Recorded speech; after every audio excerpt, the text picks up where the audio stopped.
Supreme court ने बंगाल में final voter list जारी करने की डेडलाइन को 1 हफ्ते यानी 21 फरवरी तक बढ़ा दिया है। सुप्रीम कोर्ट ने कहा वोटर लिस्ट पर अंतिम फैसला ईआरओ ही लेंगे।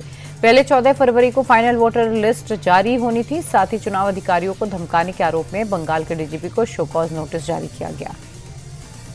डिजिटल धोखाधड़ी के मामलों पर सुप्रीम कोर्ट ने बड़ा आदेश दिया है। सुप्रीम कोर्ट ने केंद्र सरकार को पूरे देश में आरबीआई की गाइडलाइन लागू करने के निर्देश दिए। साथ ही सीबीआई को डिजिटल अरेस्ट के मामलों की पहचान करने के लिए कहा है। मणिपुर में नई सरकार बनने के बाद एक बार फिर से हालात तनावपूर्ण हो गए। तस्वीरें उखरूल जिले की, जहां हथियारबंद उग्रवादियों ने कई मकानों को आग के हवाले कर दिया। हर तरफ धुएं का गुबार उठता दिख रहा है। ये घटना नगा समुदाय पर एक कथित हमले के बीच हुई। सरकार के प्रतिनिधि फिलहाल डैमेज कंट्रोल करने की कोशिश में लगे हैं। इलाके में धारा 144 लागू की गई। संसद में विपक्ष और सरकार के बीच गतिरोध बना हुआ है और आने वाले दिनों में सत्र ऐसे ही हालातों से गुजरेगा। अमित शाह और लोकसभा स्पीकर ओम बिरला के बीच 1 घंटे तक चली बैठक में विपक्ष की मांगों को मानने से इंकार कर दिया गया। ऐसा सोर्सेस का दावा है। सरकार का रुख साफ है, वो सत्र को हंगामे की भेंट कतई नहीं चढ़ने देंगे।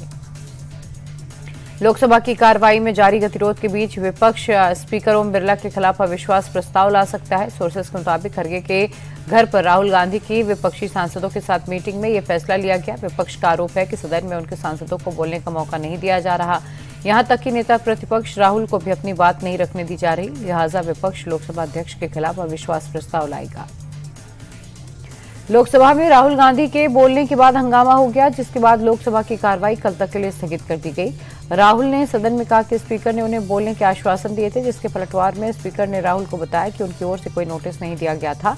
साथ ही रिजिजू ने भी राहुल को सदन की गरिमा न गिराने की सलाह दी। उन्होंने कहा कि ऐसा कोई समझौता नहीं हुआ था। सीएम हेमंता के आरोपों पर गौरव गोगोई ने बयान जारी किया। गोगोई ने कहा कि सीएम हेमंता ने साबित कर दिया वे मुख्यमंत्री की कुर्सी पर बैठने के लायक नहीं है। उनके बयानों से पूरा असम शर्मिंदा है। वो इतना नीचे गिर गया कि उन्होंने मेरे बच्चों से जुड़ी जानकारी भी साझा कर दी। सुप्रीम कोर्ट को मामले में खुद संज्ञान लेना चाहिए। आपको बता दें कि हेमंता ने गोगोई की पत्नी पर कथित रूप से पाकिस्तान से संपर्क होने के आरोप लगाए थे। असम सीएम हेमंता के खिलाफ असदुद्दीन ओवैसी ने हैदराबाद के पुलिस थाने में शिकायत दर्ज कराई। दरअसल कुछ दिन पहले स्थानीय बीजेपी हैंडल की तरफ से सीएम हेमंता का एक वीडियो जारी किया गया, जिसमें वो बंदूक ताने मियां भाई को चेता रहे हैं। ओवैसी को इसी वीडियो से ऐतराज है। उन्होंने इसे मजहबी नफरत फैलाने वाला बताया। सीएम के खिलाफ सख्त एक्शन की डिमांड भी की। असम के मुख्यमंत्री के खिलाफ ओवैसी ने हैदराबाद में शिकायत की। अब इसे लेकर सीएम हेमंता का पहला रिएक्शन आया है। उन्होंने कहा कि वो बांग्लादेशी घुसपैठ को खदेड़ने के लिए जेल जाने के लिए भी तैयार है। हालांकि वीडियो को लेकर उन्होंने साफ कहा, मुझे इसकी जानकारी नहीं। बिहार की राजधानी पटना में जबरदस्त बवाल दिखाई दिया। टीआरई 4 शिक्षक भर्ती के नए नियमों को लेकर गुस्साए प्रदर्शनकारियों ने डिप्टी सीएम सम्राट चौधरी के काफिले का घेराव कर दिया। दरअसल कैंडिडेट शिक्षा मंत्री से अपने कई मांगों को लेकर धरना दे रहे हैं। जैसे ही डिप्टी सीएम का काफिला सामने आया तो गुस्साए प्रोटेस्टर्स नारेबाजी करने लगे, जिन्हें पुलिस ने कड़ी मशक्कत के बाद खदेड़ दिया। पटना में अतिक्रमण के खिलाफ एक्शन को लेकर जबरदस्त बवाल हो गया। कंकड़ बाग इलाके के मेदांता अस्पताल के पास अतिक्रमण हटाने पहुंची टीम पर हमला हो गया। लोगों ने बुलडोजर में जमकर तोड़फोड़ की। प्रदर्शन कर रहे लोगों ने पुलिस पर पत्थर बरसाए, जिससे कुछ पुलिस वाले जख्मी हो गए। विवादित बयानों से अक्सर सुर्खियों में रहने वाले एआईएमआईएम प्रमुख के छोटे भाई अकबरुद्दीन ओवैसी एक बार फिर चर्चा में हैं। इस बार उन्होंने निजामाबाद से यूपी सीएम योगी को धमकी दी और कहा कि मिस्टर योगी तैयार हो जाओ, मैं यूपी आ रहा हूं। अकबरुद्दीन ने कहा कि मुसलमानों की दाढ़ी नोची जा रही है, शरीयत पर हमले हो रहे हैं, हमें तैयार रहना होगा, ना हम कुरान छोड़ेंगे ना हिंदुस्तान। उन्होंने कहा कि इस मुल्क पर जितना तिलक लगाने वालों का हक है उतना हमारा भी। कानपुर लैम्बोर्गिनी मामले में बड़ा एक्शन दिखाई दिया। एसएचओ ग्वाल टोली संतोष गौड़ को लाइन हाजिर कर दिया गया है। दरअसल स्थानीय पुलिस ने शुरुआत में अज्ञात के खिलाफ मामला दर्ज किया था, जिसे लेकर कानपुर के कमिश्नर ने बड़ा एक्शन लिया है। घटना के 24 घंटे के बाद कार चला रहे शिवम मिश्रा के नाम पर एफआईआर दर्ज कर ली गई।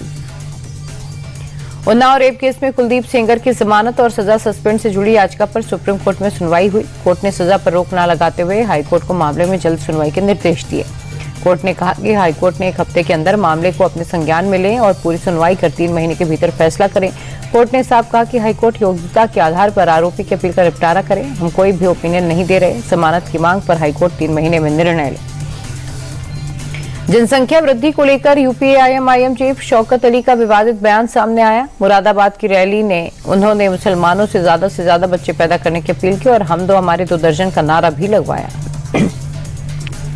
काशी की दाल मंडी में सड़क चौड़ीकरण का काम तेजी से चल रहा है, लेकिन आज प्रशासन के एक्शन को लेकर लोगों ने हिंसक तरीके से विरोध प्रदर्शन किया। भीड़ ने पुलिस वालों पर हमला करने की कोशिश भी कर दी। विरोध में पेट्रोल छिड़क कर एक बिल्डिंग में आग लगा दी। इस दौरान कई पुलिस वालों पर भी पेट्रोल गिरा। हालांकि थोड़ी देर बाद सिचुएशन कंट्रोल कर लिया गया। यूपी के हापुड़ में तालिबानी अंदाज में एक युवक की पिटाई का वीडियो वायरल हो रहा है। कुछ दबंगों ने मोबाइल चोरी के शक में युवक को खेत में ले जाकर जमकर पीटा। वीडियो में दिख रहा है कि कैसे दबंगों ने युवक को लाठी डंडे से पीटा और उसे मुर्गा बना दिया। युवक की कमर पर ईंट रखकर दबंग युवक की पिटाई करते हुए दिखाई दे रहे हैं। एमपी की बालाघाट में पुलिस का अलंकरण समारोह आयोजित हुआ। सीएम डॉक्टर मोहन यादव ने सभी को बधाई देते हुए कहा कि हमारे वीर जवानों ने अपनी प्राणों की आहुति देकर असंभव को संभव कर दिया। हम गर्व से कह सकते हैं कि एमपी की धरती पर अब कोई भी नक्सली नहीं बचा। राजस्थान के बारां में प्रताप चौक पर धरना दे रहे लोगों को पुलिस ने लाठीचार्ज करके खदेड़ दिया। बताया जा रहा है कि प्रदर्शन के दौरान कुछ उपद्रवियों ने पुलिस पर पत्थर फेंके, जिसके बाद पुलिस को बल प्रयोग करना पड़ा। दरअसल गौवंश की हत्या के विरोध में हिंदू संगठनों ने आज बारां में बंद बुलाया था। 2.25 करोड़ की चोरी के मामले में बेंगलुरु पुलिस को बड़ी कामयाबी मिली। पुलिस ने 1 किलो 232 ग्राम सोने के गहनों के साथ एक आरोपी को गिरफ्तार कर लिया। राजा नाम के इस चोर की तलाश पुलिस को लंबे अरसे से थी। चोरी के 4 मामलों में वांटेड था आरोपी।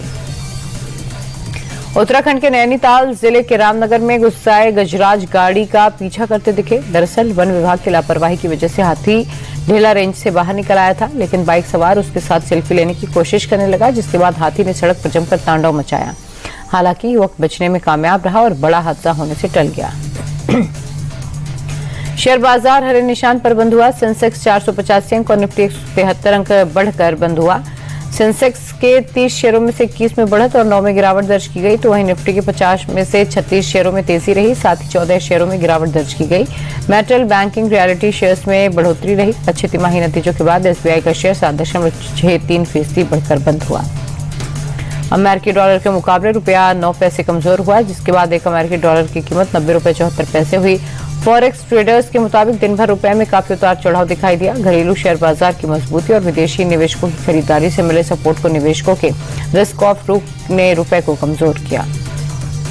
पाकिस्तान को आईसीसी की ओर से एक और तगड़ा झटका लगा। आईसीसी ने पाकिस्तान क्रिकेट बोर्ड की 3 मांगों को ठुकरा दिया है। पाकिस्तान ने भारत के साथ बायलैटरल सीरीज की मांग की थी, जिसे आईसीसी ने खारिज कर दिया। पाकिस्तान ने भारत के खिलाफ 15 फरवरी को होने वाले मैच पर अभी कोई फैसला नहीं लिया।